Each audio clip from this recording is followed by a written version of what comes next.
bom dia, boa tarde, boa noite para todos vocês, nossos caros alunos do Eu Quero Passar. Espero que o estudo da língua portuguesa, tanto leitura e interpretação de texto, quanto a parte gramatical, esteja bem tranquila no decorrer dos seus estudos, que vocês não estejam sofrendo com o estudo e sim sentindo a satisfação com a aprendizagem e uma maior facilidade para a resolução de questões e de provas de concursos anteriores da área que cada um de vocês pretende. Na última aula de gramática da língua portuguesa, trabalhei com vocês a questão das vogais e das semivogais, dentro do estudo da fonologia. Nós ainda estamos estudando fonologia? Sim. Depois nós passaremos para a questão de morfologia, mas não há como avançar na questão de cada tópico do seu programa sem pormenorizar cada coisa que existe em relação à fonologia, para que adiante vocês não sintam dificuldades. Estamos trabalhando a base. Se você sente uma certa facilidade, assista às aulas como uma revisão. Teremos adiante questões de concurso, vamos resolver e analisar essas questões, certo? Hoje nós veremos a questão da consoante, das consoantes dentro da fonologia, dos encontros vocálicos também. Então, vamos seguir adiante? As consoantes, elas são assilábicas. O que quer dizer isso?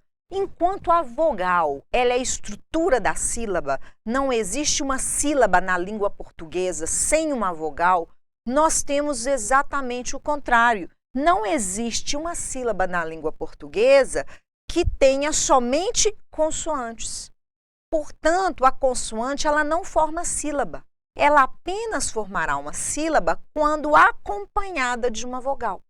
Eu posso ter os meus encontros consonantais, um PR, um PL, um TR, mas eu preciso de uma base vocálica para formar a minha sílaba. Por isso que as consoantes são chamadas de assilábicas. Elas não são a base da sílaba. Isso porque não podem formar sílaba sem auxílio de uma vogal. Exemplo, dado. A consoante D precisou da vogal A para formar a primeira sílaba e a mesma coisa, aqui precisou da vogal O. Olhe bem uma palavra com um número maior de consoantes do que vogais. Tungstênio. Em uma mesma sílaba eu tenho 4 consoantes, mas eu preciso o quê? Do som da vogal U para formar a minha sílaba. Tungstênio. Tungstênio. Paroxítona acentuada terminada em ditom. Então, nós precisamos aqui desta vogal U para criar o quê? A base silábica. Mesmo havendo um número maior de consoantes na minha sílaba, eu não teria uma sílaba sem esta vogal. É assim que funciona a nossa língua portuguesa. Certinho? Vamos adiante? Os encontros vocálicos, o próprio nome já diz. Quando nós temos encontro de vogais. Vogais de acordo com o alfabeto. De acordo com a fonologia, vogal, semivogal, semivogal, vogal, semivogal. E quando nós temos duas vogais, elas não podem ficar juntas na mesma sílaba. Se elas estiverem em sequência, nós temos que separá-las, colocar cada uma em sua respectiva sílaba. Fazendo uma brincadeira, imagine, as vogais são mais fortes. Imagine que cada uma tem o seu ego. Duas juntas numa sílaba só iria dar problema. Eu tenho que doar uma sílaba para cada uma, ser a rainha dentro da sua sílaba. Elas não conseguem conviver as duas juntas, dividindo o poder que elas têm. Por isso, cada uma vai para uma sílaba diferente. A semivogal é como se ela fosse protegida pela vogal. Lembrando-se que a questão de vogal e semivogal é trabalhada pela sonoridade. Por isso, estamos no estudo da fonologia. Na pronúncia, olha a questão do fonema. De algumas palavras, percebe-se que os fonemas vocálicos ficam na mesma sílaba ou são pronunciados separadamente. Para ficarem na mesma sílaba, tem que ser um forte e um fraco, ou um fraco e um forte. Ocorre na mesma sílaba ou em sílabas separadas. E existem os 3 tipos: ditongo, tritongo e hiato. Vamos estudá-los? O ditongo, dois tons, 2 sons, é formado por uma vogal e uma semivogal, ou o contrário, uma semivogal mais uma vogal. Mais forte, mais fraco. Quando ocorre uma vogal com uma semivogal em um ditongo, ele é decrescente. Se for o inverso, a semivogal com a vogal, nós temos o ditongo crescente. Ou vice-versa, como eu disse, então o ditongo é uma vogal e uma semivogal, ou uma semivogal e vogal na mesma sílaba. Ocorrendo vogal mais semivogal, ditongo decrescente. Exemplos: leite, ou é com som de é. Leite, leite. O é com som de é, vogal. Leite. O i aqui é a semivogal. Automóvel. Eu disse para vocês que o a nunca assume sonoramente a posição de semivogal. Ela é vogal.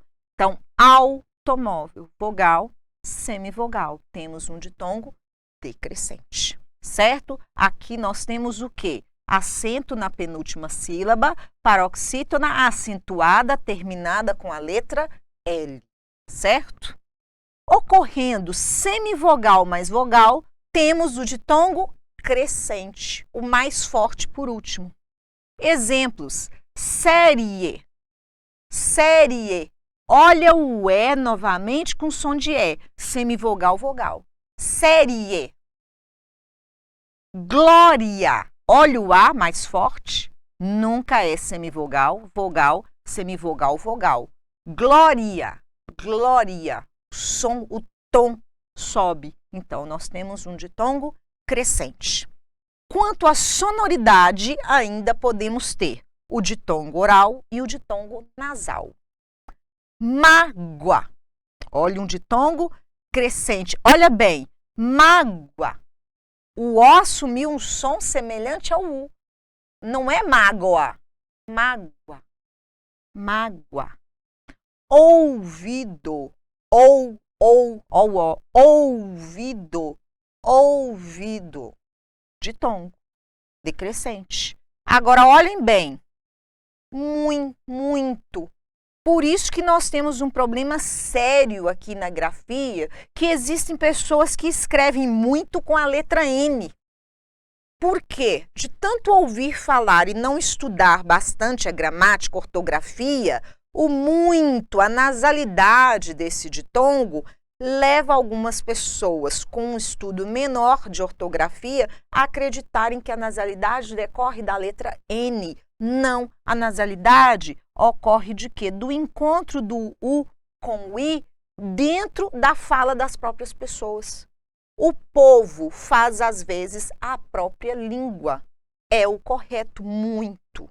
Essa nasalização é natural, é automática. Mamãe. Olha o E com som de I. Mamãe. Ninguém fala mamãe.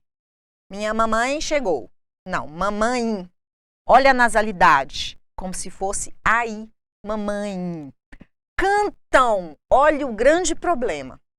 A prova traz para vocês as palavras e pede para você identificar um ditongo e apresenta a palavra cantam. Você fala, mas não existe ditongo nessa palavra. Cantam. A com M nasalizou, o M adquiriu aqui o som do U nasal. Cantam, cantam. É como é falado na língua portuguesa. Dificilmente você vai ouvir uma pessoa dizer cantam, cantam. Que o M seja o quê? Bilabial, como acontece em mamãe, na primeira sílaba, mamãe. Ninguém fala cantão. Cantão é um som nasal. Portanto, nós temos um ditongo nasal e um ditongo nasal decrescente. A vogal, o U com a semivogal. Lembrem-se, Qual a sílaba mais forte? Sempre a que recebe o tio. Ditongo decrescente, ditongo decrescente. Portanto, quando vocês virem a M pedir ditongo, vocês vão saber que nós temos sim um ditongo nasal e decrescente. Certinho? Vamos seguir adiante. Tritongo, 3 tons. Semivogal, vogal, semivogal. Professora, não existe semivogal, semivogal e vogal? Existe semivogal, vogal, semivogal. Na mesma sílaba, sequencial. O que pode dificultar a vida de vocês? O dígrafo, QU, GU. Porque o dígrafo são 2 letras e um som. Quando vocês têm o QU e o GU, vocês têm que checar se o U é pronunciado. Antes da reforma ortográfica, nós tínhamos o trema e nós tínhamos o acento, como no verbo averiguar e sua conjugação, averiguam. Deixava bem claro que a letra U, o som da vogal U, ele existia. Só que com a queda, o desaparecimento do trema e do acento na conjugação do verbo averiguar, é realmente uma questão de saber a pronúncia correta da palavra. Portanto, GU e QU, quando dígrafos, ou seja, quando U não for pronunciado, não formam o tritongo. Ele formará o tritongo nessa sequência semivogal, vogal, semivogal, quando nós tivermos o U pronunciado. Vamos aqui ao conceito e exemplos? Semivogal, vogal, semivogal, na mesma sílaba, podendo ser também oral ou nasal. Olhe bem o oral. Averiguai, guai. Olha o som do U. Uai, averiguai. Semivogal, vogal, semivogal. Averiguei. Averiguei. Olha o som. Semivogal, vogal, semivogal. Vamos ao nasal? Saguão. Olha o O assumindo o som de U. A letra O assumindo o som de U significa semivogal, vogal, semivogal. Averiguem. Olha o EM com a sonoridade de I. Averiguem. Teríamos um tio aqui na representação fonética. Semivogal, vogal e o I de semivogal. Então, cuidado. Isso aqui é um tritongo. E um tritongo nasal. O M representa. É o mesmo caso do ditongo nasal que nós vimos anteriormente. Certo? Tranquilo? Vamos para o hiato? O hiato é quando 2 vogais ocorrem em sequência, mas lembram? A vogal é poderosa demais. É como na casa. A casa só pode ter uma mãe. Normalmente a mãe que manda. Se juntar 2 mães não vai funcionar muito bem. Tem que cada um ter o seu canto. Então a vogal com outra vogal em sequência, separa as 2, senão dará um problema. 2 vogais ocorrem em sequência em sílabas separadas. Separadas. Exemplo, saúva. Mas, professora, você não disse que quando temos o I e o U, que eles são tônicos e são fortes por natureza e por si, que eles nem precisam de acento para provarem que são mais fortes que o outro? Sim, isso acontece, mas o hiato é um caso diferenciado. O hiato, vocês têm que tomar cuidado, porque o hiato é uma maneira de divisão silábica, levando-se em conta as vogais, na qual o I e o U tendem a ser acentuados, exceto se tiverem o Z na mesma sílaba ou forem seguidos da letra L, M, R, C e N. Vamos ver isso mais adiante. Então, 2 vogais que ocorrem em sequência e são separadas. Saúva, vogal, vogal, vogal.